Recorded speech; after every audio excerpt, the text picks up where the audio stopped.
Hello student, मैं प्रदीप सिंह राठौर आपको आज मैथमेटिक्स क्लास 10th प्रश्नावली 13.2 का दूसरा सवाल बता रहा हूं। इस वीडियो को आप देखें, इसके बिल्कुल भी ना करें। पूरा वीडियो शुरू से अंत तक देखें और आपको सवाल समझ में ज़रूर आएगा। इस सवाल में दिया गया है, एक किताब से ही हम इसको बता रहे हैं कि एक इंजीनियरिंग के विद्यार्थी रचेल से एक पतली एल्युमिनियम की शीट का प्रयोग करते हुए एक मॉडल बनाने को कहा गया, जो एक ऐसे बेलन के आकार का है जिसके दोनों सिरों पर दो शंकु जुड़े हुए हैं। इस मॉडल का व्यास 3 सेंटीमीटर और ऊंचाई 12 सेंटीमीटर। यदि प्रत्येक शंकु की ऊंचाई 2 सेंटीमीटर हो तो रचेल द्वारा बनाए गए मॉडल में अंतर्विष्ट हवा का आयतन ज्ञात करना है। मान लीजिए मॉडल की आंतरिक और बाहरी त्रिज्याएं जो हैं वो लगभग बराबर हैं। ऐसा सवाल में दिया गया है। तो आप देख लें इस सवाल को। अच्छा, महत्वपूर्ण ये भी सवाल है। तो इस सवाल के लिए आप देखें कि जो मॉडल है वो हम एक मॉडल बनाएंगे इसका। दूसरा जो सवाल है, तो दोनों साइड इसमें शंकु है और बीच में बेलन के आकार का है। मान लें कि इस प्रकार से ये बीच वाला हिस्सा है और इधर दोनों साइड शंक्वाकार भाग है, इधर भी है और इस साइड भी शंकु के आकार का है। इसको ऐसा रख के बनाएं।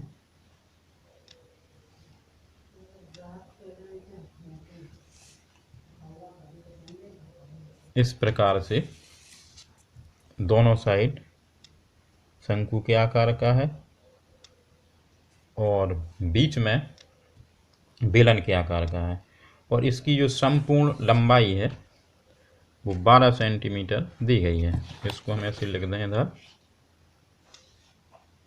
12 सेंटीमीटर इसकी संपूर्ण लंबाई है पूरे मॉडल की।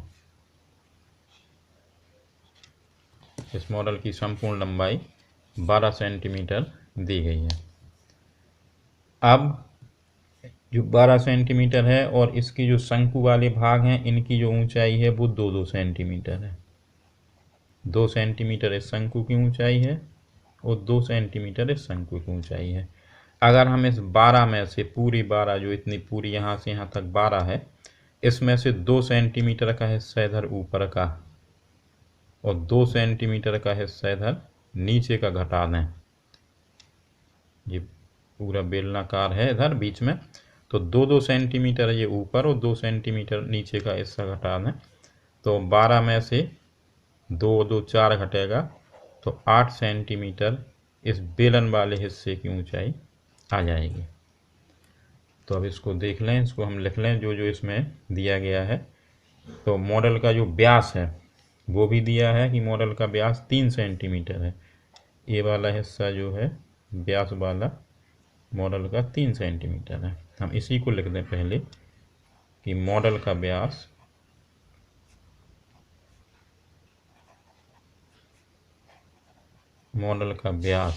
बराबर 3 सेंटीमीटर। तो इसकी जो त्रिज्या होगी मॉडल की, जिसमें बेलन की भी त्रिज्या कहलाएगी और शंकु की भी त्रिज्या, तो मॉडल की त्रिज्या r बराबर 3/2 सेंटीमीटर हो जाएगी। अब आगे इसमें लंबाई जो है मॉडल की, पूरे मॉडल की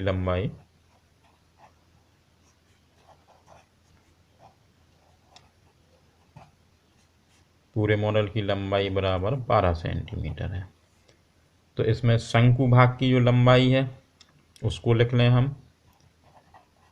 तो शंकु भाग की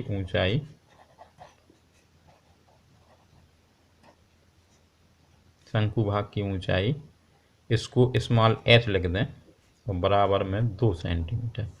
तो ए भी 2 सेंटीमीटर और इधर भी 2, तो 4 हो जाएगी पूरे दोनों शंकुओं की ऊंचाई।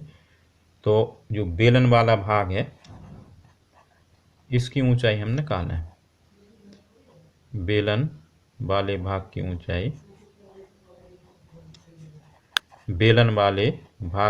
ऊंचाई, तो बेलन वाले भाग की ऊंचाई, इसको हम कैपिटल एच लिख दें और 12 में से दुगना घटा दें, 2 का, 2 इधर का और 2 ऊपर का, तो 2 गुणा 2 घटा दें तो 12 माइनस 2, 2 का गुणा 4 आएगा, तो बराबर में 12 में से 4 घटेगा तो 8 सेंटीमीटर इस बेलन वाले भाग की ऊंचाई आ जाएगी। इस प्रकार से आप इसको देख सकते हैं। अब आगे पूछा गया है सवाल में कि मॉडल में अंतर्विष्ट हवा का आयतन ज्ञात करना है। तो हम लिख लें कि मॉडल में हवा का जो आयतन है उसके लिए हमें 2 सूत्र लगाने होंगे। मॉडल में हवा का आयतन,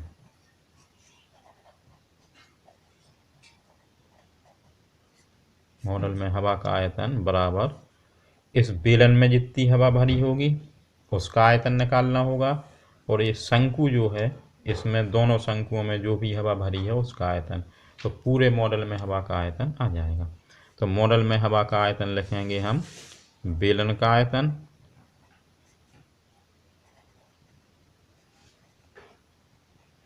और प्लस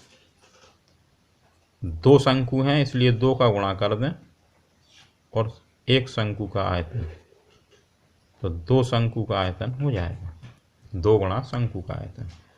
अब इसके लिए हम सूत्र लिखेंगे। बेलन के आयतन का सूत्र है पाई आर स्क्वायर, और बेलन वाला भाग हमने कैपिटल एच माना हुआ है, और 2 गुणा शंकु का आयतन 1/3 पाई आर स्क्वायर और स्मॉल एच। चूँकि आर दोनों में समान है, जो मॉडल का पूरा व्यास है 3 है, तो त्रिज्या 3/2 सेंटीमीटर आई है।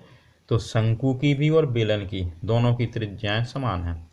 इनमें से हम कॉमन ले सकते हैं, पाई कॉमन ले लें, दोनों में है। आर पे 2 की घात इधर भी है इधर भी है, तो दोनों में से आर स्क्वायर कॉमन ले लें। अब बाकी संख्या कुछ भी कॉमन नहीं आ रही है, तो इधर कैपिटल एच बचेगा, प्लस 2 का 1 में गुणा लिख दें तो 2/3 इधर आ जाएगा। पाई निकल गया, आर स्क्वायर निकल गया है, तो स्मॉल एच और बचा है।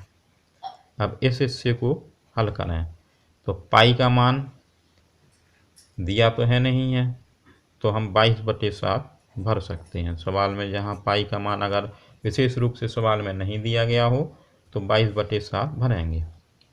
आगे इसमें आर का मान 3/2, तो 3/2 हमें 2 बार लिखना है, स्क्वायर लगा हुआ है। ये 3/2 आर का मान है, तो इसको हम 2 बार लिख लेंगे, 3/2 3/2। और कोष्टक के बाद कैपिटल एच का मान 8 सेंटीमीटर जो बेलन की ऊंचाई है, प्लस इधर 8 सेंटीमीटर रखेंगे। एच का मान कैपिटल एच का 8 लिख दें, 2/3, और स्मॉल एच 2 सेंटीमीटर है, इसको 2 लिख दें। अगर ये कटते हैं कुछ तो काट दें, 2 से 22 कट जाएगा 11 बार। अब इधर बचा है 11 बचा है और 2 बार 3 बचा है, तो 11 गुणा 3 गुणा 3, नीचे 7 है और 2 है, अभी गुणा नहीं कर रहे, बाकी इनका अलग अलग लिखा हुआ जिससे काटने में ज़्यादा समस्या नहीं आएगी। तो 2 दूनी, इन 2 का गुणा 4 और बटे में 3, इसके बटे हम 1 करके लासा ले सकते हैं। तो 11 गुणा 3 गुणा 3 और 7 गुणा 2, और इनका लासा आएगा 3। तो 3 का 8 में गुणा करेंगे, 3 8 24 आ जाएगा, और 1 और 4 का गुणा तो 4, यानी 1 का भाग 3 में 3 बार जाएगा, और 3 का गुणा 8 में होगा तो 24, और 3 का भाग 3 में 1 बार, और 1 का 4 में गुणा तो 4। तो ये हमें लासा लेना पड़ेगा। एलसीएम ले लिया हमने, इन संख्याओं को ज्यों का त्यों लिख दें, अभी 7 गुणा 2 लिख दें, इनका टोटल 24 और 4 28 और बटे में 3 आ गया है। अब इन सबको काट दें, 3 से 3 कट जाएगा, और 7 से काट दें, 28 को 4 बार कट जाएगा, 2 से 2 दूनी 4 कट जाएगा। बाकी संख्या जो बची है 11 है, 3 है और 2 है, बटे की सभी कट चुकी है। तो 3 और 2 का गुणा 6 और 11 का 6 में गुणा करेंगे तो 66। और चूंकि आयतन निकालने के लिए कहा गया है तो इसकी इकाई जो है सेंटीमीटर क्यूब होगी, तो घन सेंटीमीटर में आ जाए, 60 सेंटीमीटर आ गया है। तो 13.2 का एक बहुत ही महत्वपूर्ण सवाल है, आप लोग इसको ज़रूर देखें और वीडियो पूरा देखें। हम बार बार कह रहे हैं वीडियो पूरा देखें तो अच्छी तरह समझ में आ जाएगा। और यदि आपको मेरे सवाल समझ में आते हैं तो मेरे चैनल को लाइक और सब्सक्राइब ज़रूर कीजिए और बेल आइकन को ऑल पर सेट करके नए सवालों को अपडेट प्राप्त करते रहिए। परीक्षाओं में अच्छे अंकों से पास होने में लाभ प्राप्त कीजिए। धन्यवाद।